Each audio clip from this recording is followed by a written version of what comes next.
Hello and welcome to the Red or Dead podcast. I'm Maria, and joining me today are Andre Dixon. Hello. Oh, hello. Very, very formal. And Sukhy Bogle. Hi. I'll keep it Hello. informal. Brilliant, brilliant. How have your weeks been before we dive into the news of the week? Sukhy? Heavy on the drinking. Which my body just needs a break. I've had an amazing self-inflicted, I assume. Yeah, I've had an amazing but very tiring August and start of September. So I went for a lunch with Dre last week, which kicked it all off. And then was that where the trouble started? That is where the trouble started. I then had a very, very boozy day at the cricket last week, Thursday, which was very fun, but also ended up into a big one. And then I was in Isle of Wight since Friday mornings, just for a holiday with some friends, which was very boozy as well. So I might have a bit of a cough for today's podcast. Are you now planning a bit of a break to have a break for a holiday from the holidays? I was hoping to, but I've got a friend's wedding on the weekend, so it's not much. Too popular, Sukhy. Just too popular. I'll get a break after this weekend though, for a few weeks. Okay. Break for the autumn coming up. Dre, how are you? How's things? I'm good. As everyone knows, I'm a huge NFL fan. So that's the start of the season. It's just that's why you're not looking at us. At time of recording. No, I'm looking at you guys and planning my what we call in NFL world war room. So planning for our pick. Yeah, we call it a war room. So if you're doing NFL drafts, you're picking out your players, that's the war room. So that's what it is. It sounds geeky and nerdy, and it is. Fair enough. So do other people have access to your war room, or is it just you in your own war room? No, so you can only see who you're planning to pick, and then when it comes to your turn, then you pick who you want. But like apart from that, you're looking at stats and what the person did last year. If they're injured or injured. Yeah, are they injured and all those types of things. So it's really exciting. Are you picking for one team, or are you trying to guess all the picks for all the teams? No, I'm picking for my team, but I have to kind of assume or anticipate what the other person's going to pick. Yeah. But regardless of that, like you have your plan beforehand. So it's like if we put in football world, it's like you drafting out players for Liverpool and just that's Virgil easy. You don't get anybody. Yeah. Well. Oh no. I walked into that one. We might not touch on that today. That wasn't me, FSG. That wasn't me. I'm still loyal. Oh dear, that sounds really cool. Actually, it's a bit like fantasy football league. Yeah, same thing. That's where it comes from. I think I might need to look into this. It sounds quite good. I'm fantasy football league. I'm on it. I love it. We got a convert for NFL. I love it. Oh, I wouldn't go that far, but I don't even know what happens in NFL, let alone. Don't worry, I'm gonna teach you. Don't worry. Okay, cool. Sounds good. So, moving on. Before we even go straight into the sort of the big football news, I thought we could maybe have a quick chat about the third kit, which came out today. I know that it has completely divided opinion. Well, I don't know if it has really. I think most people generally agree that it's not the most popular kit. It's been likened to McDonald's and polishing cloths. I think the polishing cloth actually was pretty funny. You're shaking. It was. I just thought I could make one. Sukhy, you're shaking your head. What are your thoughts on the new kit? I don't understand. Will you be rushing out to spend 100 quid on that shirt? I will not be buying it. And I need to understand how these designers have got jobs for these big companies, because I need to maybe go work for them and get paid the money they're getting paid and do a better job. It's so bad. Like, didn't they realise? There's a story behind it. There is a story behind it. Oh my God, why is it checkered? Why is it checkered around the collar? Because it represents the flags on the cop. I understand what they're doing, but it just seems so terrible, the execution. Like if it was just a plain, red collar, then I with the yellow, it would seem like a bit more throwback, and I would love it. But do you know what made it worse as well? I saw this week that Dior have just started a partnership with PSG. So not only is PSG's kit going to be nicer, ours looks like the McDonald's cleaners polishing something. Yeah, honestly, and then you've got McDonald's actually, joking at us. Tweeted about it. Like, I mean, I tell you what would have looked nice, and I don't know why they haven't done it. Like on the home shirt where we've got the orange diagonal stripe. I'm surprised. Right. Well, if they'd have gone for that, I think across it would have looked all right. And actually, up close, have you seen the close-up pictures of it? It's got the actual fabric has got a pattern to it, so it's not like it's like a ribbed shirt. So I think sometimes I tell you what, the only thing I do like on it is the Nike logo has the word Nike written in it next to the Nike stick. Does it? Which is a bit old school. Haven't noticed that. I'd have to have a look afterwards. Yeah, it's got the old Nike old school emblem on there. It's just like, but it's just terrible. It's just like, honestly, I just wish that Nike would actually kind of give us as they said, a bespoke, unique kit that is of PSG standard. PSG, they always knock out the park every single time, especially with the Jordan signs. But it's like with us, it's just like I don't think we're ever going to get a PSG standard. I mean, they specifically wanted a fashion forward. They want to look like the most fashionable, sleek team, and I think that's what they were briefed on, and that's what they've done. So I mean, controversial comment.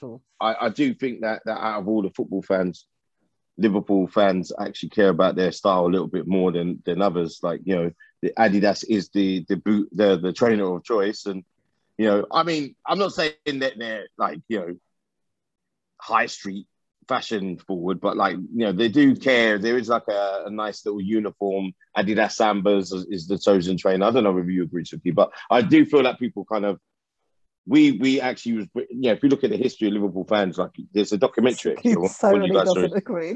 No, there's a documentary, and then in that documentary about Liverpool over the years, then they when we was on tour in the 80s, then we used to bring back fashions that hadn't been brought over here. I'm sticking up for all Scousers here at Sukhy. I'm sure that might have happened in the past, but we are certainly not known as, in a good or bad way, to be fair, as like we're just not mentioned in the fashionable world, I'd say, personally. Some of the current stuff that's come out is really nice. It can be worn as a fashion item rather than football shirt, but yeah, I mean, it's not on PSG levels, but some of the stuff's really nice. I love the kind of the zip ups and all of that. They look really cool. But it is not fair. It is not fair that they do this to us. But we need a Jordan club. We need a Jordan club. Yeah, that would be lovely. With PSG, that's not going to come to us. You've got to find out when it actually runs out, but yeah. I think it's run. I think they've extended it, haven't they? There's an exclusive contract that they had, but yeah, it's just finding out when. I can't see it coming to Liverpool, to be honest. I can't see it.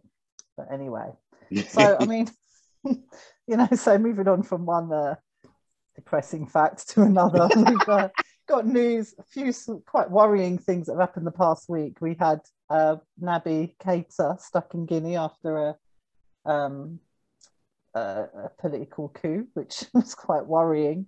And jokes aside, it's quite a worrying situation. But apparently, Naby is on his way home now. Haven't seen any news to say whether he's actually back, but apparently they were able to get him on his way.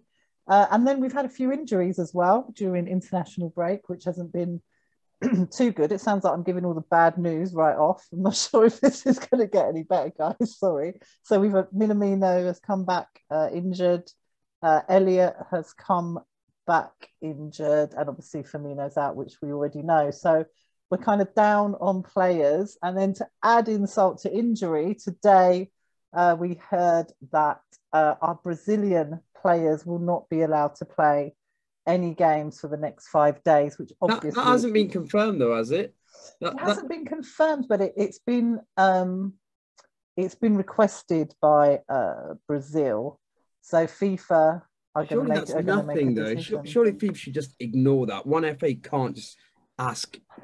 And actually, to me, I don't know about you, it seems ridiculous. The reason why they didn't go wasn't just because the Premier League didn't fancy releasing them. It was because they obviously, due to the pandemic, it makes perfect sense that you're not going to allow players to be jetting off to red countries. What's that? Go on. It's not like the game lasted long. It's like the ridiculousness of it is the fact that the game actually was cancelled after 5 to 10 minutes or something like that, because obviously, you know, all the players from the UK or from England in particular, they hadn't quarantined long enough or something like that. Well, these are two separate things though, Dre. So one is the fact that there were some players who went over and didn't quarantine, which I thought was really weird, because surely you'd know that these players have turned up and they obviously haven't been in quarantine for 14 days. So that was a separate issue. But then this thing with the Brazilian players now being banned, it's to do with the Premier League not releasing them for international duty due to them having to travel to. No. What I meant is the fact that the actual game became a farce anyway. Yeah. So it's not like the whole difference. Yeah, that's what I'm saying. So they wouldn't have been playing anyway. If there had been a whole game, then I would say, all right, cool, fair enough. But the fact is that the clubs, and this is where the problem is that, I mean, I'll probably speak for a lot of Liverpool fans where they actually don't care about international football at all in any form of way. And it's not what we pay for. It's not that this is not what we pay our subscriptions for. It's not what we buy our kits for. This is not why we fell in love with the game, for it to be running for 3 weeks and then we start again. So it's just it's ridiculous. The time is ridiculous. It really is. I mean, the other annoying thing is that apparently Richarlison from Everton is going to be allowed to play because he was released for the Olympics. So they've got a special relationship apparently with Everton. Oh, of course. So it's ridiculous.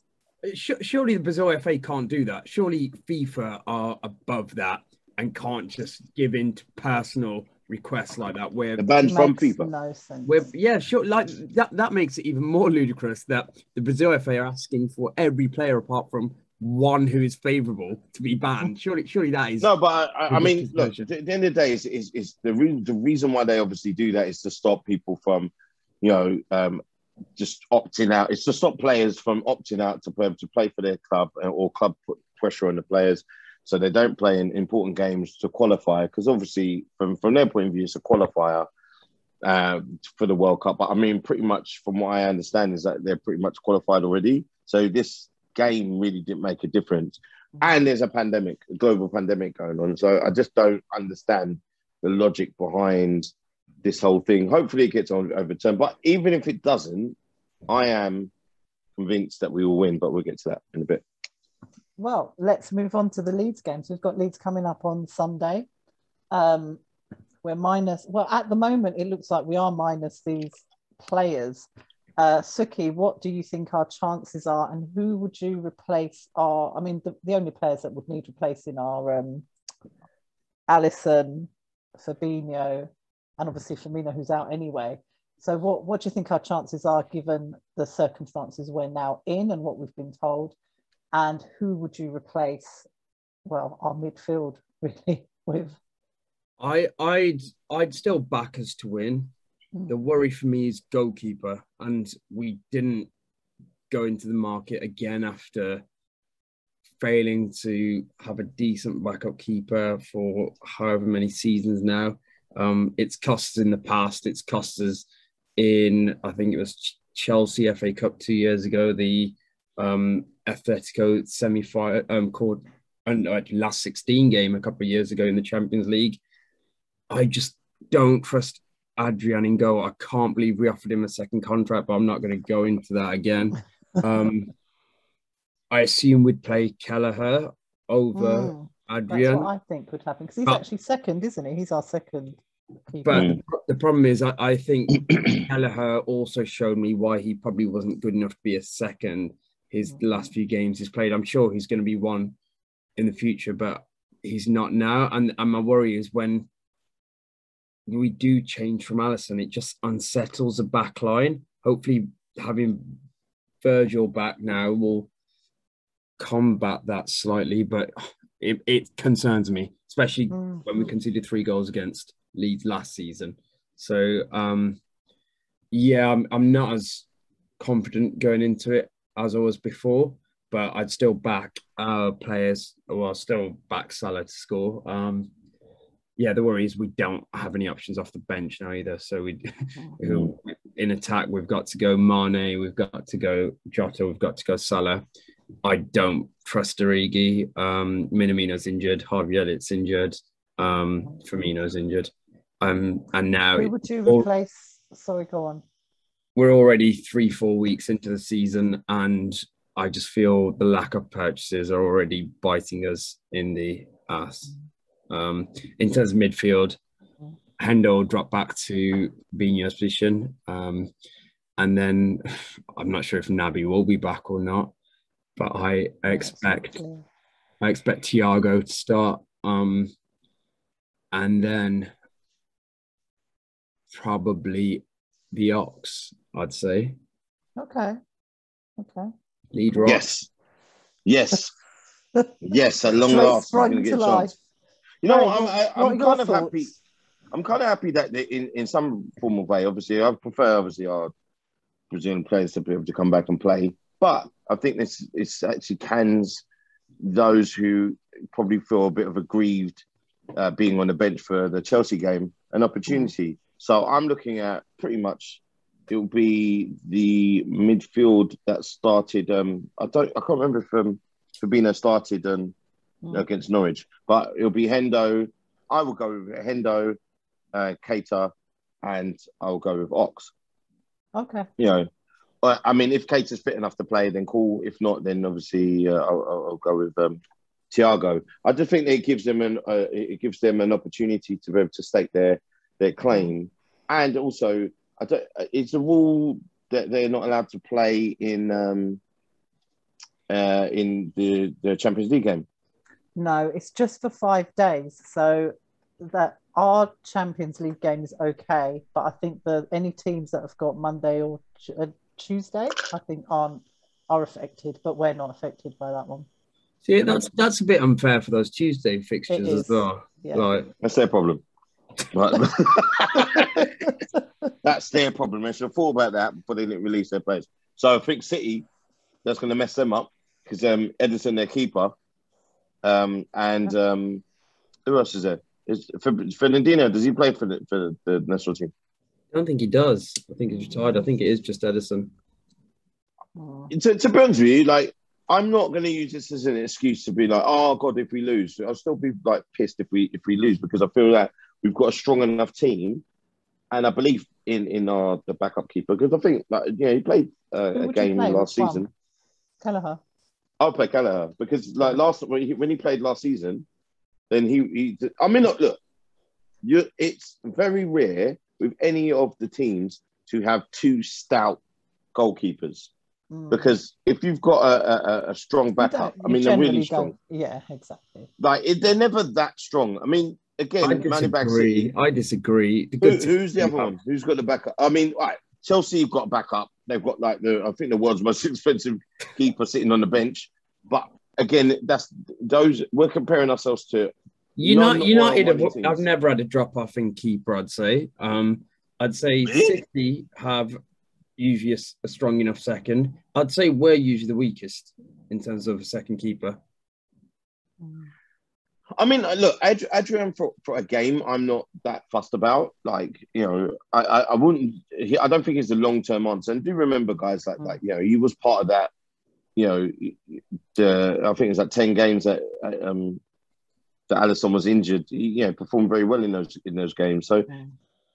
He's not like he just could have just had a bad season because everything was on him. Bad defense as well. But if you've got a strong defense in front of you, I don't think it's our backup keepers. I think that it's I think it's what Sukhy was saying. The confidence of the entire team seems to disappear when Alisson isn't playing. But I don't know if that was because last season, obviously, there were other key people missing as well. Alisson and the other 3. That you're missing. So you're missing. That's my point. I don't think it's really fair I mean, look, we got to forgive him at some point for the blunder that he did against Atletico Madrid. I forgive him for that. I just don't want him playing for us anymore. I don't hold anything against the guy. I can forgive him. I don't hold anything against him. I understand people are human.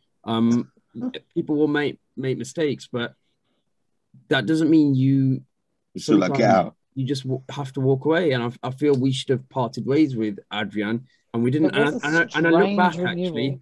I look back, there's a moment last season, I can't remember what game it was.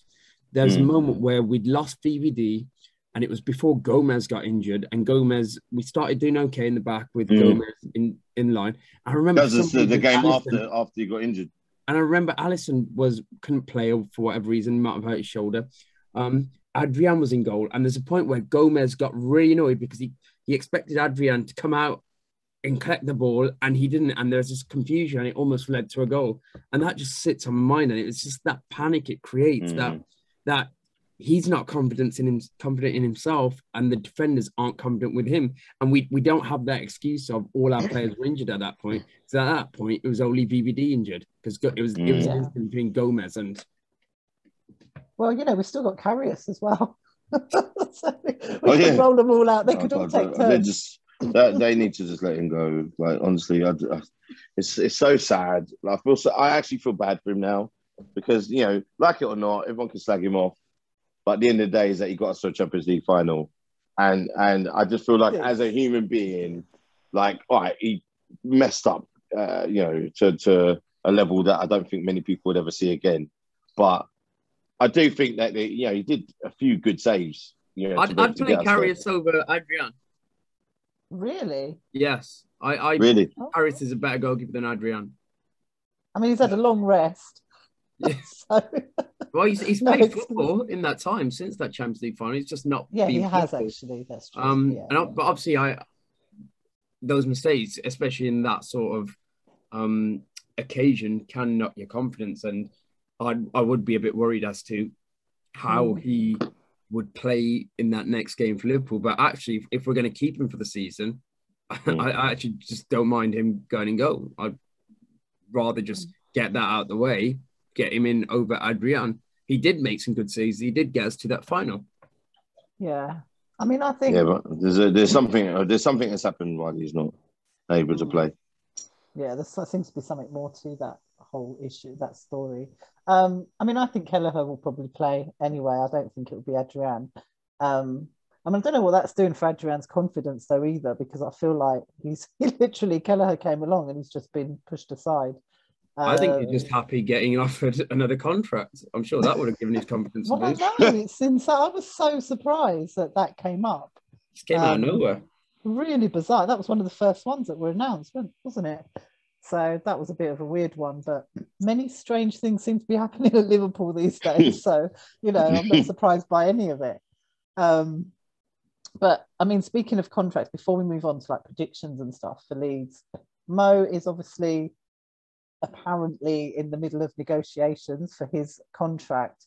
And there's the rumour about the 500,000, if it's true or if it's not, we don't know.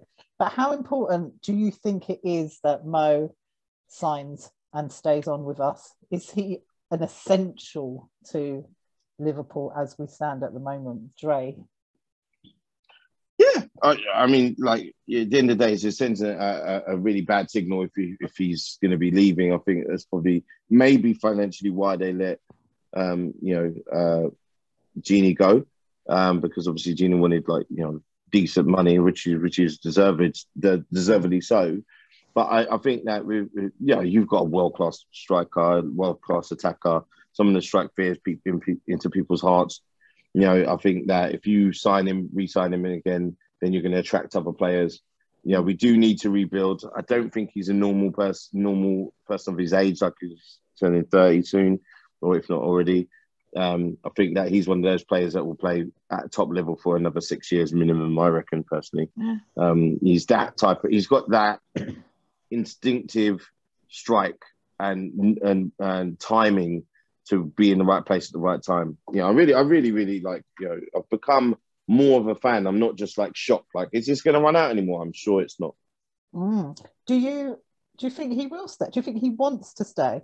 There's so many rumours about other teams kind of there waiting. Do you think he would? Do you think he'd be tempted away, or do you think he's actually quite loyal to Liverpool and would stay now that others have signed? No, I think it's always been about him staying. I think his agent is fully aware of his value, and I think that could be the only problem is if they ask him for stupid money, which I don't think he would. But then he wants to get paid his worth. I think that he's comparable as just as important as Virgil. So therefore, I think they should be earning the same amount of money or the same type of money that Virgil's been getting. And I think that again, like he's the type of person that keeps you in contention to the game at any point. He could score at any time. And the array of goals that we've seen over the last few years, he's proven himself. So therefore, he deserves a top contract. If not the top money, definitely equal to Virgil. Yeah. Sukhy. Oh, I didn't realise he was on less than Virgil. Yeah, for me, he is. For me, he should be on the most. He should be above Virgil. For me, Liverpool would have been nowhere without him last season. I can't even think where we'd end up last season without him. I think he has consistently been incredible for us for the last, since he's been joined. I think the number of goal involvements he's had has only been second to Messi in the world since he's joined us, which is insane. And he's doing it season after season. You see it on the pitch, and his movement is incredible. He seems this season to look sharper as well. He seems to be on it more. He seems to be passing. He seems to be making the right decision. He seems to be linking well with Harvey Elliott. I don't know if it is true or not. I kind of suspect it is. Mo strikes me as the person who doesn't necessarily want it for the money, but I think wants it for the accolade. So I think he wants to be recognised. Yes, that means a lot to him, doesn't it? That is really important to him, I think. I think he wants to be the best. I think he's always wanted to be that icon for Liverpool. He wants to be the number one player.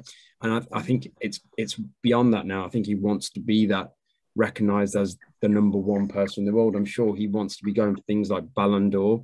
And where with Ronaldo and Messi at the ages they are, I'm sure he maybe thinks this could be a season where he could potentially do that. And I think he's looking at players and the salaries they're getting, and especially with this crazy summer that we've had.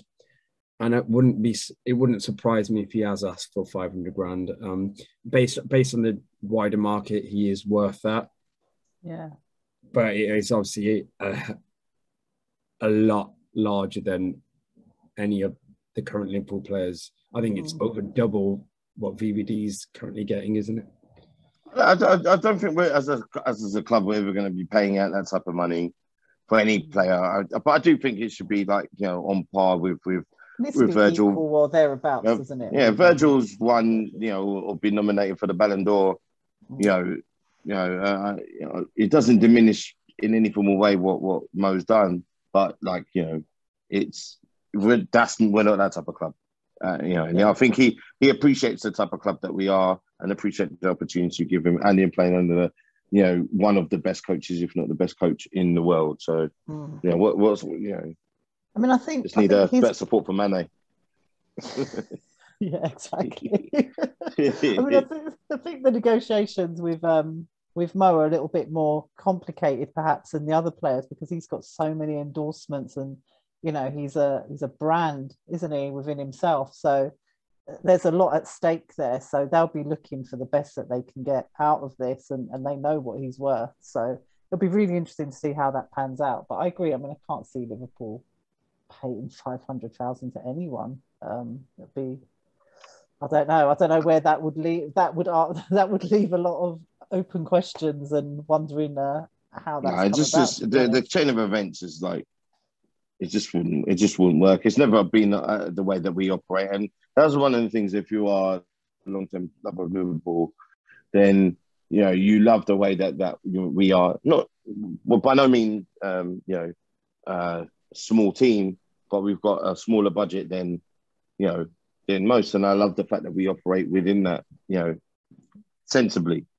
But it doesn't seem to matter anyway with FIFA and UEFA. So yeah. Oh, sorry, my laptop just falling down. So do you expect to leave then soon? Because I think he has asked for it, if I'm being honest.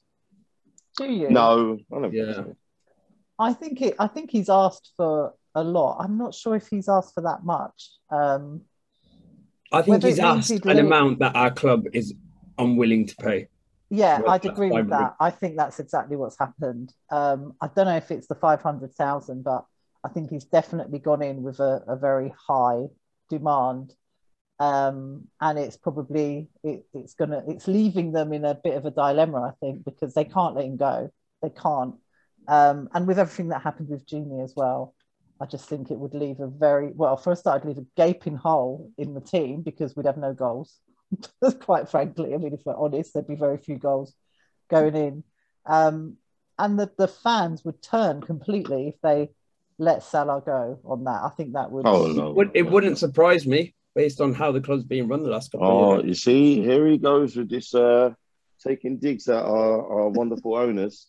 Hi, FSG. I love you. And that's all you need to... Trey, have you been paid by them or something? What is no, of course not. Put it down there. Yeah, I don't know. It would surprise me if they let him go. I just think the negotiations are going to be difficult. I wouldn't be surprised if, I don't know. I hate to say it, but I think last year we were talking about it and we said we were thinking that he might go end of this season. It might be his time to go. And teams like PSG are sniffing around, guys. So, you know. I mean, look, if Mbappe goes for free next season, obviously that's going to be a worry. So that's another reason why Liverpool should actually act quick, and they will act quick to be able to get another contract in, because obviously if he does want to go and he wants a new challenge at PSG, for example, then they have to cough up, and then obviously we can rebuild a lot of our team around that. So one thing about, like, people can talk about FSG. One thing they're not is they're very savvy with money, and they have, whenever they got money in, they've reinvested back into the team and made a championship winning team with a Champions League winning team with a World Club Championship winning team. Come on, I love you, FSG. Klopp did that, not FSG. FSG didn't do that. Who picked him to be the coach? What happens when Klopp goes? Well, then we'll find out. You can't give the whole other podcast. Listen, don't wish his time away. We got about 2-3 years of him. A couple more years to go with Klopp, and we'll see. I'll tell you what. If we lose Salah at the end of the season, I don't expect we'll challenge for the title next season or the season after. I don't think. I think there's a lot of scaremongering going. The problem I've got with a lot of the press is the problem is, for a long period of time, Liverpool has been having a great old time and a good party, and everyone's been rowing in the right direction.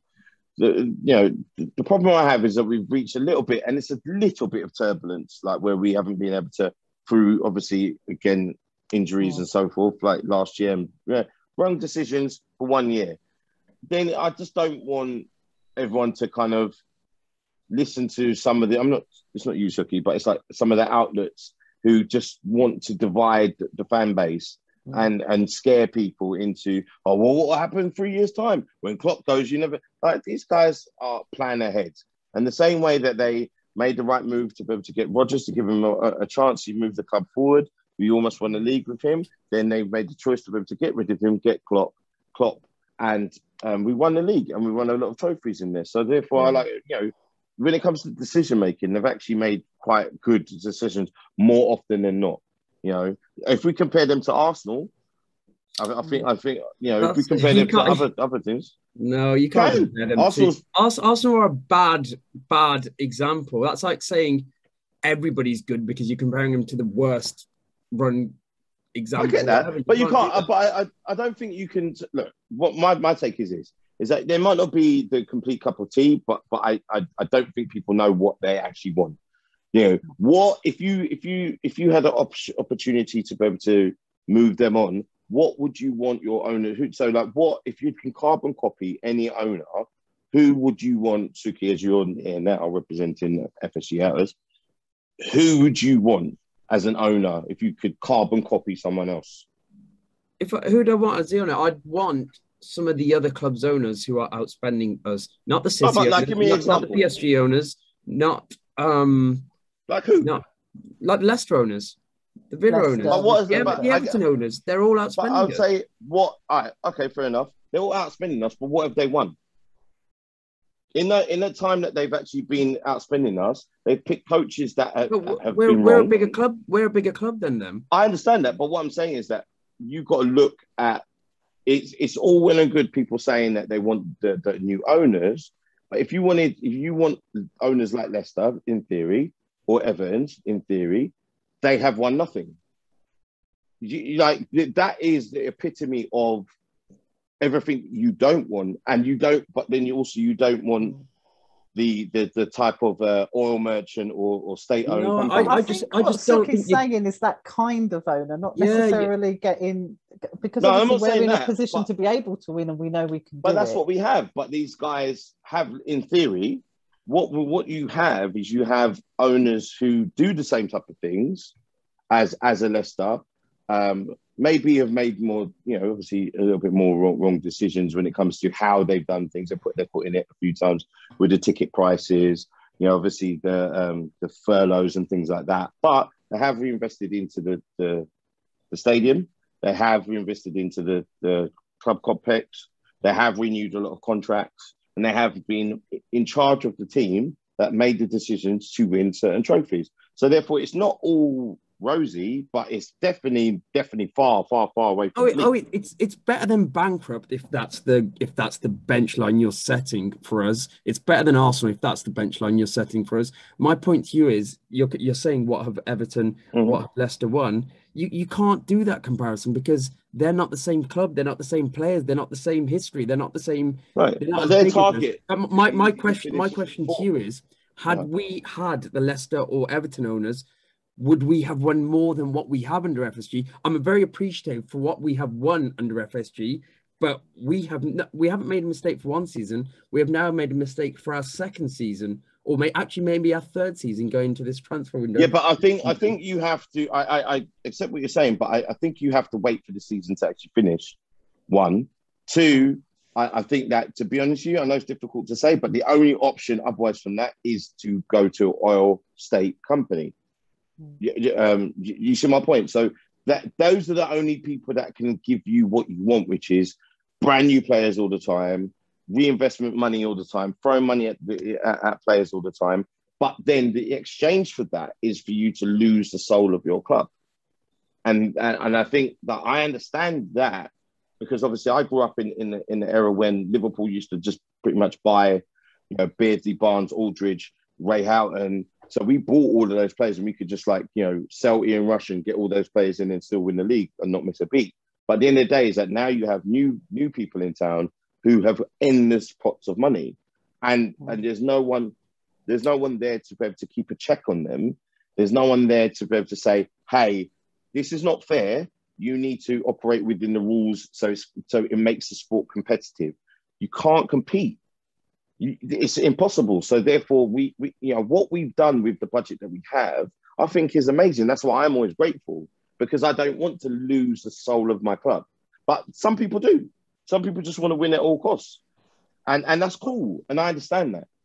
I don't think the answer is either what we have or a billionaire oil tycoon. I don't think that is it, because there are middle ground people. I think there are clearly owners, as shown by other teams in the Premier League, who are not oil state rich merchants, but also willing to spend more and have more budget than what our owners are giving us. I don't want to get into the FSG. But what I'm saying, Sukhy, is that, and not to go back into all this stuff, but it's like you have to give me an example.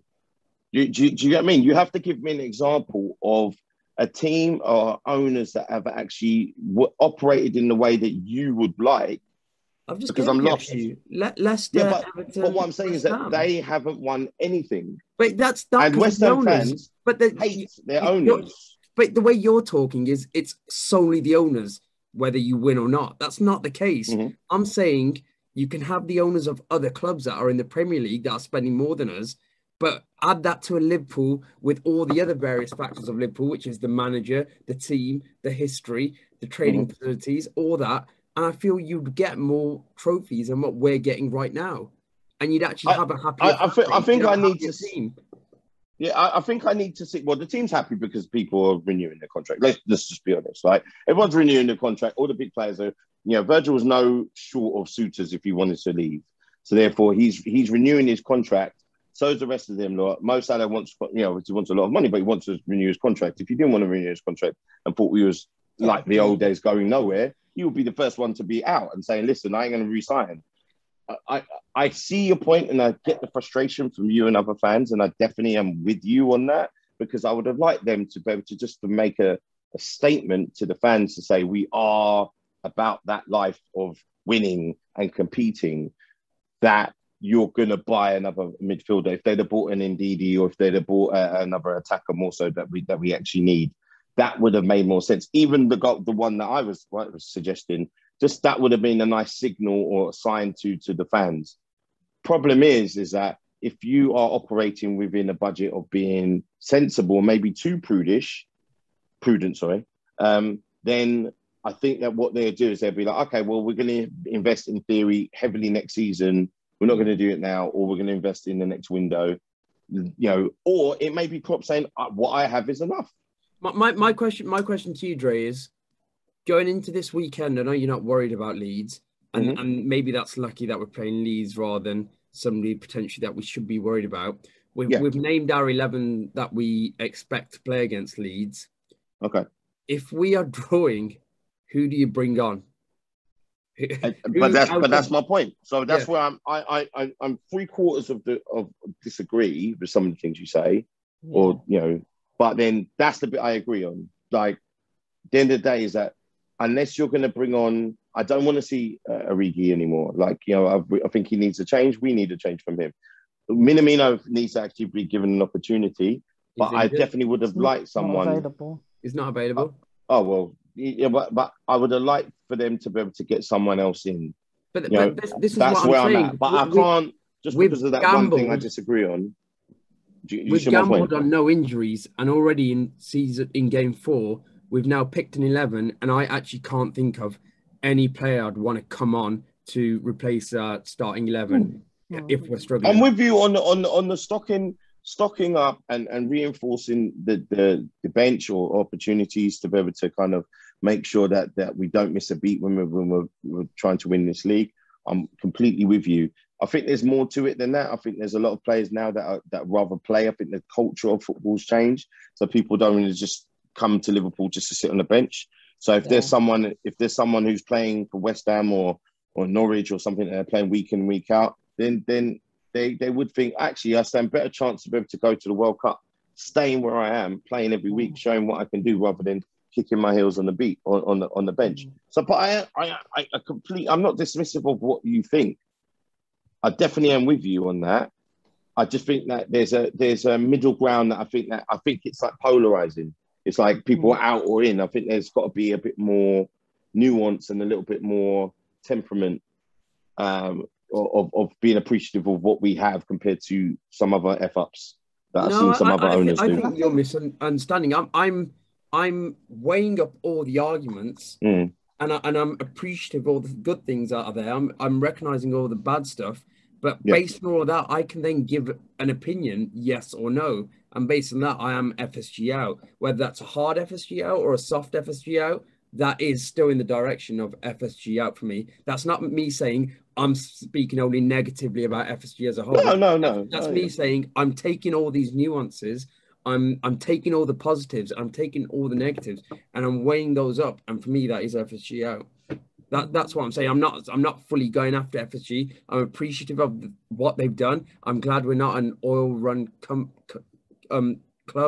I'm happy that some of our players have been given a chance. I'm happy we're not struggling with the bankrupt. I'm happy we're being run smartly. I'm happy with what they've got us. I'm happy with the decision they made to get Klopp. I'm happy with the Champions League win. I'm happy with the Premier League win. I'm happy with the Club World Cup win. But it's now time to. You want to go to the next level? We need to level up. Okay, that's fair enough. That's fair. That's fair. Yeah. No, I mean, I agree. We can all get along. Yeah, we can all get along. I think we all want the same thing. It's just that everyone is at a different stage in where they believe we should be at the moment, and what we've got, and how we're using the resources that we've got. I mean, I agree. I agree with both of you. So I really am kind of on the. I'm not on the fence. Yeah. I agree with both of you, because I can see it from all angles, and I don't want to be. I think we've got a lot of short-sighted.